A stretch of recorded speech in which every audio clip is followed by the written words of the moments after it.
Welcome back to the Saints and Alumni Show. I'm your host this week, Brandon Murphy, class of 2017, Associate Director of Alumni Engagement. And this week, I am joined by two Franciscan friars, Father Casey Cole and Father Roberto Tito Serrano, talking about the Franciscan Mission led by St. Francis of Assisi and their summer tour, Bleacher Brothers, which I'm so excited to talk about today and have our listeners learn a little bit about.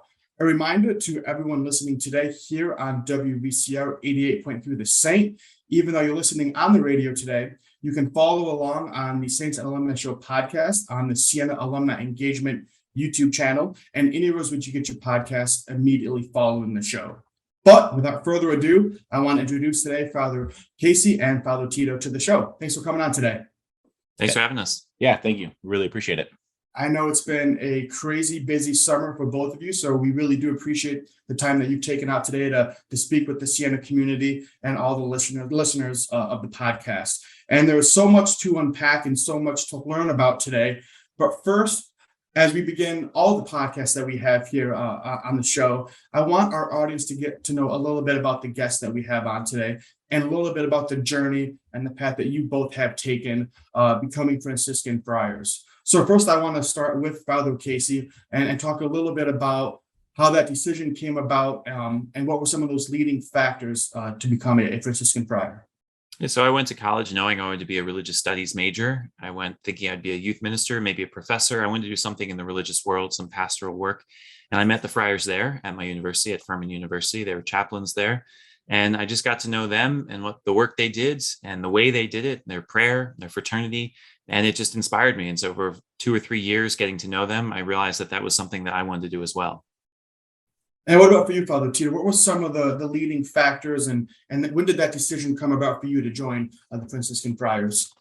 My process was a little bit different. So from a very young age, I was really drawn to St. Francis. I was drawn to the priesthood as a life service. I grew up in the military, so I knew a lot of military chaplains.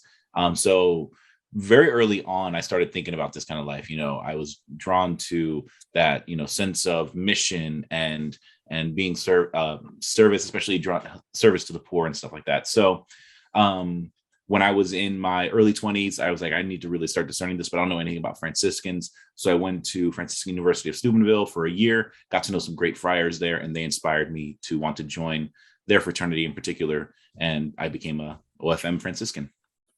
And Father Tito, you talked about it a little bit about where do people begin to look and how to get involved in this journey and maybe how to apply to become a Franciscan friar. And you were lucky enough to have some of those connections that you could speak with. But other than that, is there a specific website or a specific network that people can go to in a quick way to learn about what that mission is of St. Francis and how to become a Franciscan friar? Yeah, there's a couple of websites actually. If they want to learn specifically about becoming a Franciscan, then our website is beafranciscan.org. If they want to learn a little bit more about our province and what we do, they can go to hnp.org. So Holy Name Province, hnp.org. We're also a worldwide order, so you can go to ofm.org/vocations, and you can see all around the world what we're doing and how you can become a part of it. And that's really big on what you both are doing this summer. And we want to get to that in a second segment. And it's really about the mission led by St. Francis and meeting people where they're at. And that is a big part of the process to become a Franciscan friar, is having different placements throughout that journey and different communities to get to know the community that you're living in. Father Casey, can you touch a little bit about where maybe some of your placements were and some of the most memorable experiences on the journey to become a Franciscan friar? So in formation, it's a long process. So we start with postulancy, which is just an introductory year where you get to know the friars, you get to know what this life is, the rhythm of it. You get to know yourself a little bit more. And I did that in Delaware. Father T and I both lived in Wisconsin for our novitiate, which is a very intense year of prayer, of community, understanding the rule of St. Francis. And then from there, we go to studies. So Father Tito went to Rome. I went to DC. We met up again in Chicago.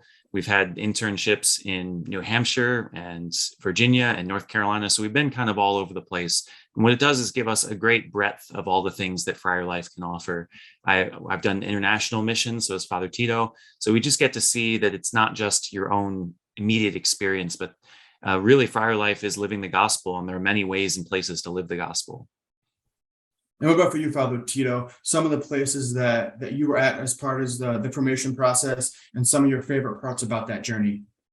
Yeah, one of the most formative places for me early on was a parish that I was working at in New Hampshire, just because of the wide range of activities and the ways in which that parish would do outreach. It was in a very affluent part of town.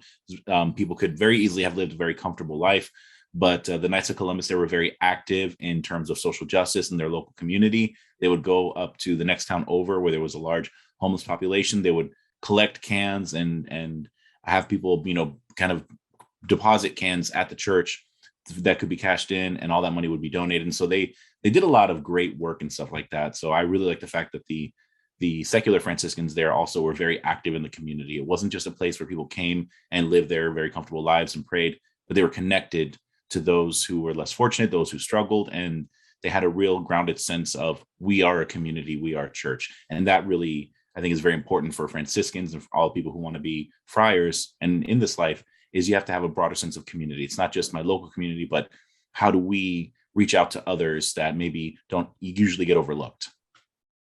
And Father Casey, for those listening today, can you elaborate a little bit on how long is that formation process? And say it's you and Father Tito, and you both become really close at one placement. How likely is it that some of the friars still stay together throughout various placements throughout their time as a Franciscan friar? So from the time that we enter until you take solemn vows is about 5 or 6 years minimum. Sometimes people take 7 or 8 if they want a longer discernment. And then if you want to become ordained, it usually takes another year or two longer than that to be finished with your training so you can become a priest. As far as living with people, we're pretty itinerant. And so every 3 to 6 years, for the most part, we get transferred. And sometimes it's for reasons of fraternity and people that work well together. Sometimes it's for the ministry. We have a little bit of a say in that, but we also take vows of obedience, and we have to think of the common good and what's good for the whole community and not just what's good for us. So it's a give and take. In present day, I know that you're both on this incredible base bar journey that we're going to get to in the second segment. I keep hinting at it, but big picture, current day, where are you both currently located, and the current roles that you have within your communities right now? Father Casey? So I'm in Macon, Georgia. I work at a Catholic high school. I'm the chaplain there. Also a chaplain at an elementary school, a parochial school connected to a parish. Help out at a parish, help out at a soup kitchen, and a college as well. So I've got a lot of small kind of part-time jobs we put together, just being a friar in the community. And what about for you, Father Tito? I know I get to see you somewhat on a weekly basis, and I love that. For those listening, how do we see each other on a weekly basis? What have you been up to? So typically I work in the campus ministry office, and that means I also get to work with the Damietta Center. Basically, I'm a mission office employee. So I tie into how is the whole school living up to the mission of our school. How do we live up to that, what we say we want to be? And so I get to work really with all departments. I come in and I work with the Damietta Center, which is the intercultural center. I work with the athletic department. And of course, I stop by your office on a regular basis with questions like, hey, how can we do this? How can I get in touch with the alumni to do this thing or that thing? So you're always very helpful with that. I appreciate it. And Father Tito, you also stopped by to talk a little bit about the Siena Beverage Institute, which is a new, not club on campus, but a new learning opportunity for the Siena community. Can you elaborate a little bit on what you enjoy about SBI and what it is at Siena College? So yeah, the Siena Beverage Institute is new, and we are turning it into a true institute and working towards that goal. And what we do is we connect with our local partners in our local community around the college who make beer, who make spirits, who make wine, cider, any kind of beverage. Yes, typically focus on alcohol, but not just that. There are some coffee and kombucha people that we're going to be working with very soon. And we talk to them, we ask them, what do you need and what can we help you with?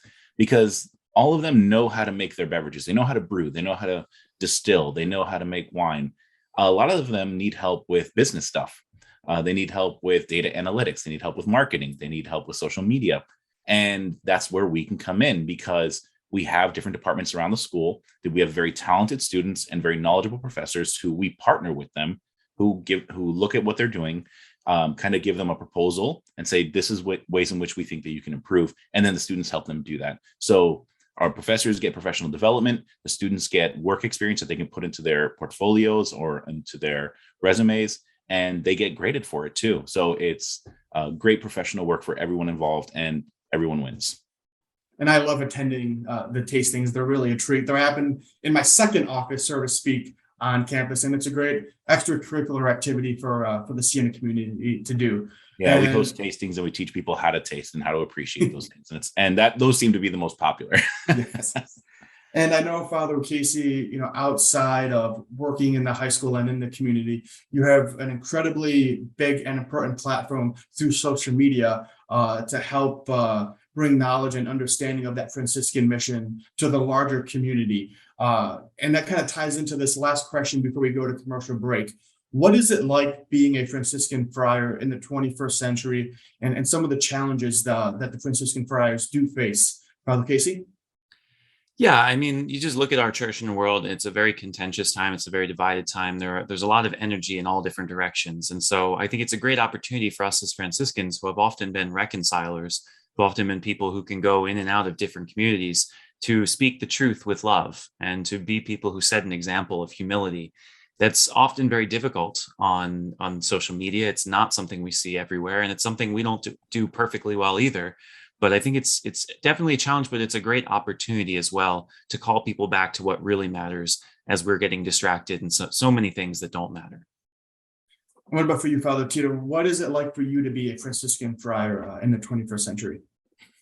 It definitely means that I've had to adjust what I imagined I'd be doing, from childhood and even early on when I joined the friars.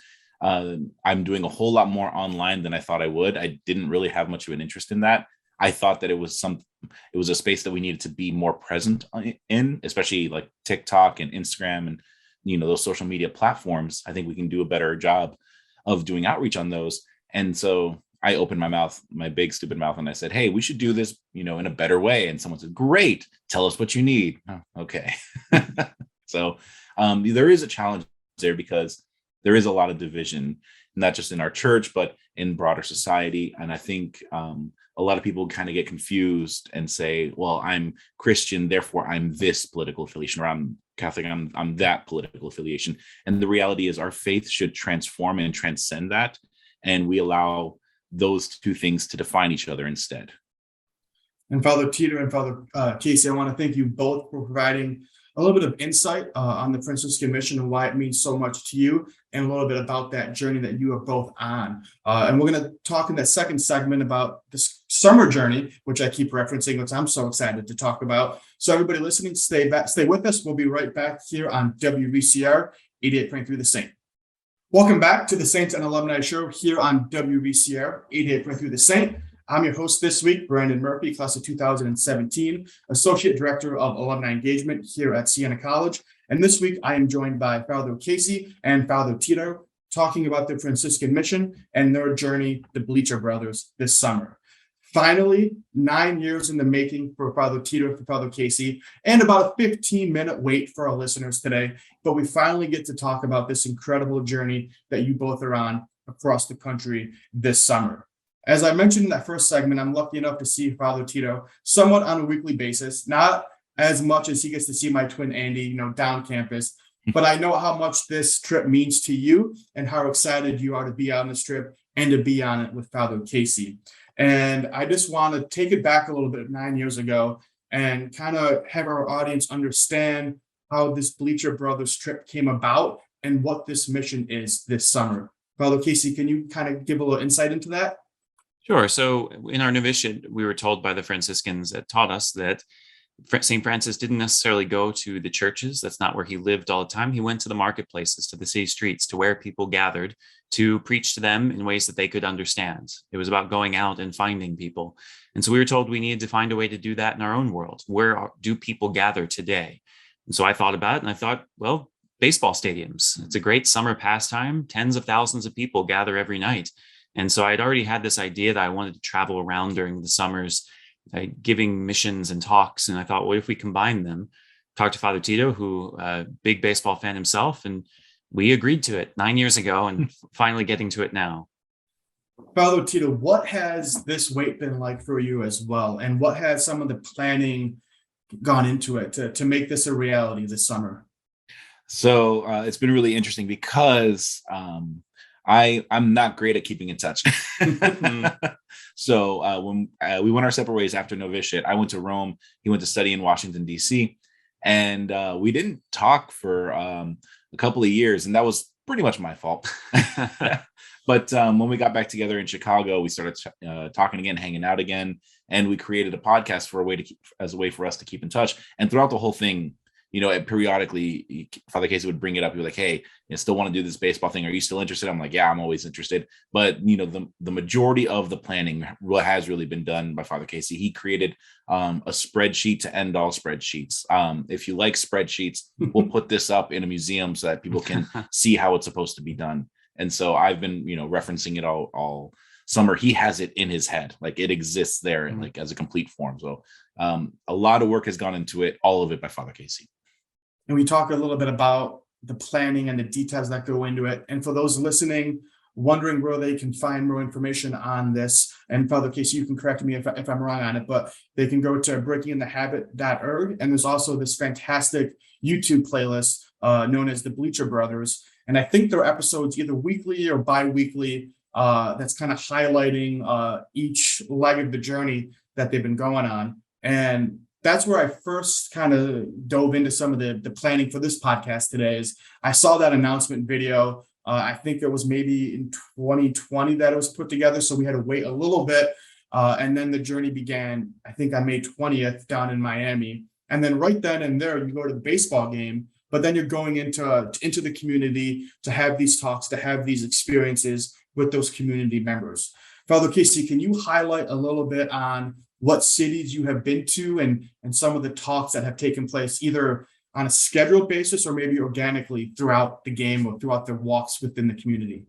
Yeah, so the purpose is to go to all 30 Major League Baseball stadiums. So it's as much a baseball pilgrimage as anything else. And so the cities were pretty set, didn't have a lot of choice in that. So we started in Atlanta. We went south through the Florida cities, so Miami and Tampa, back up through Atlanta, Cincinnati in the Midwest to the Northeast, then to the West and the kind of heartland. And now we're going to fly out to the West. So we've been to 20 cities at this point, gone to 20 baseball games, done talks at a little more than half of them. And then we'll do some more out in California. And with the talks, are you presiding over any masses within the communities? Is there any other service-related opportunities that are happening throughout this journey? Yeah, so we're also celebrating masses on the weekends. So we're trying to be as active in the community as we can. And Father Tito, who has done most of the driving? Who's been doing most of the scheduling for the restaurants and the food? And what's that journey been like, being together 24/7? We split the driving pretty evenly. I usually take the morning shift and Father Casey takes the afternoon shift. I'm just more awake and alert in the morning. He's more awake and alert in the afternoon. I like siestas. So we've done a pretty good job with that. The as far as like the food and stuff like that, when we're on the road, it's, you hungry? Yep. Okay, let's eat. It's very impromptu. As far as some of the places in some of the cities, I've come up with quite a few of them, but Father Casey also had some specific places where he's like, no, we have to eat here. We have to try this. We're going to film this. So we're getting to the West Coast where I'm a little bit more familiar. I'm very excited with certain things. We're going to hit up some taco trucks in LA. I'm going to take them to the best chicken and waffles place I've ever been to in Arizona. We're going to have a lot of fun. We're going to do a lot of sampling and film it. And that's what, there's so many great parts about traveling. And one is the food, and one is meeting people of new cultures and new ways of living. And that's one of my favorite parts about traveling is to meet those new people. And as we talk about meeting people where they're at. And I know that there just haven't been talks scheduled, but other opportunities to go to museums and to historical sites and to connect with people that way.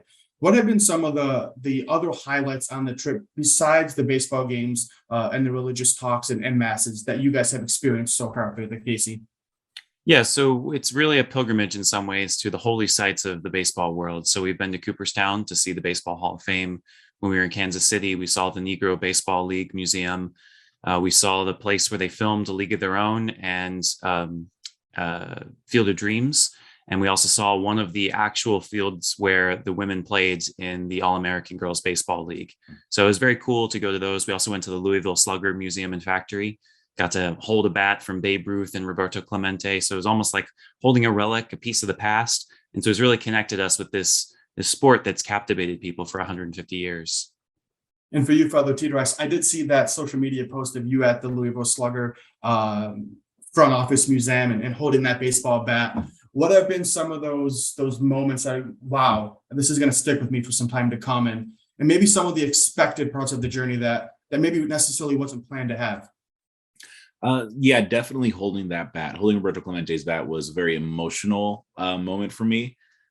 Just because, my dad was named after Roberto Clemente. My grandfather was just a big fan of his. He was known in Puerto Rico prior to going and becoming well known in the United States. So he had a huge following there to begin with. So holding that bat was huge. What's been really cool and surprising, it has been the number of World Series rings we've been able to hold. It's been that's probably the most money I've ever held in my hand in terms of value.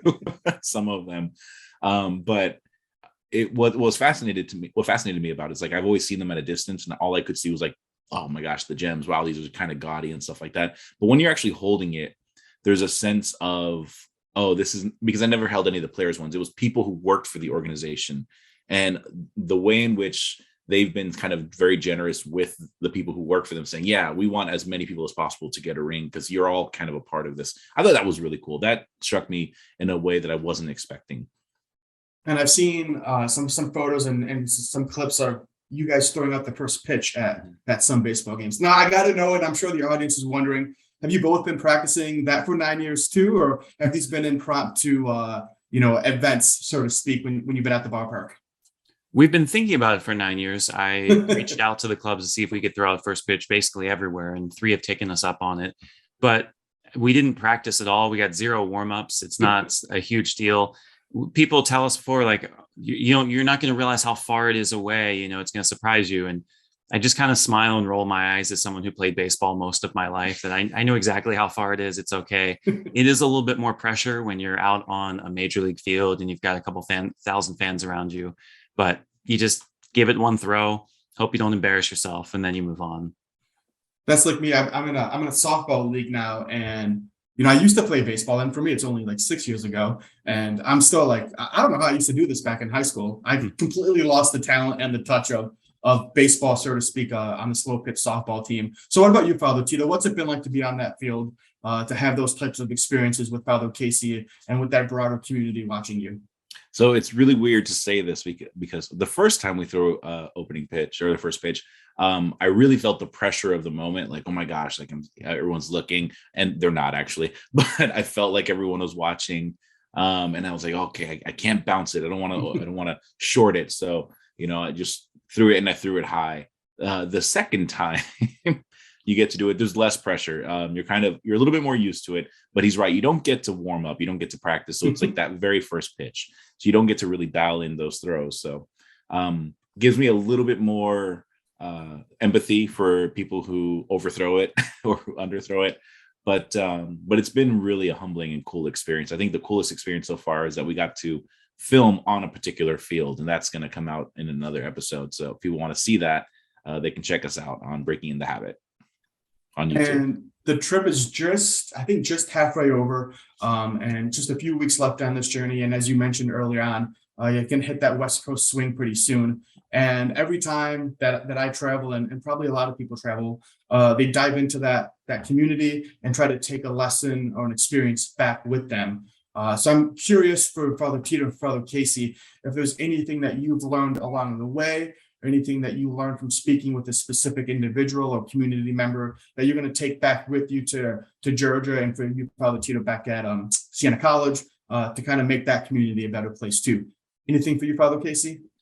It's hard. As much as this has been a whirlwind tour, it's been a very quick tour. And so I'm hesitant to make any sort of major extrapolations or any sort of pronounced grand unified theories, but we have had a chance to get to know a few people, to see the church lived out in a different place. And so it just adds a few more data points. It expands your worldview a little bit more. There's still a lot more listening to be done, but I do think seeing how the church is alive in pockets, how we see it lived out in different ways, helps to bring back and say, we don't have to do it exactly this way. There are people in this part of the country who are struggling with this or really great at this.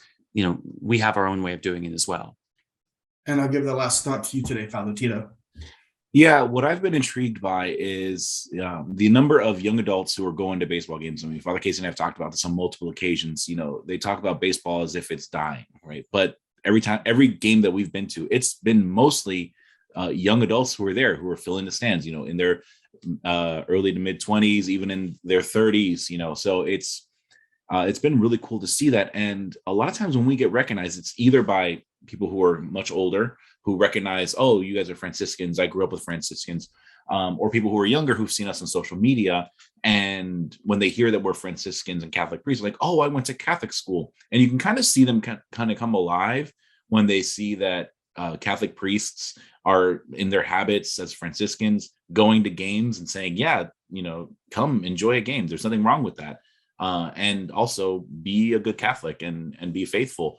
And the fact that these two things aren't opposed to each other, but that can actually be done together, really, I think, enlivens them. And so I think if I have hope for the future, because yes, our churches are not as full as we'd like them to be, but this trip has shown me that there is an interest in it. I think we just have to do a better job of, casting a wider net. I want to thank Father Tito and Father Casey today for taking the time out on your trip to speak with our listeners, and for all that you are doing this summer across the country to kind of meet people where they're at and spread the mission of St. Francis. Have a great rest of your trip. Safe travels. And Father Tito, I can't wait to hear it all in September when I see you again. And Father Casey, I hope that we can have a time to meet in person and chat again soon. Thank you to both of you, and have a great day. Thank you.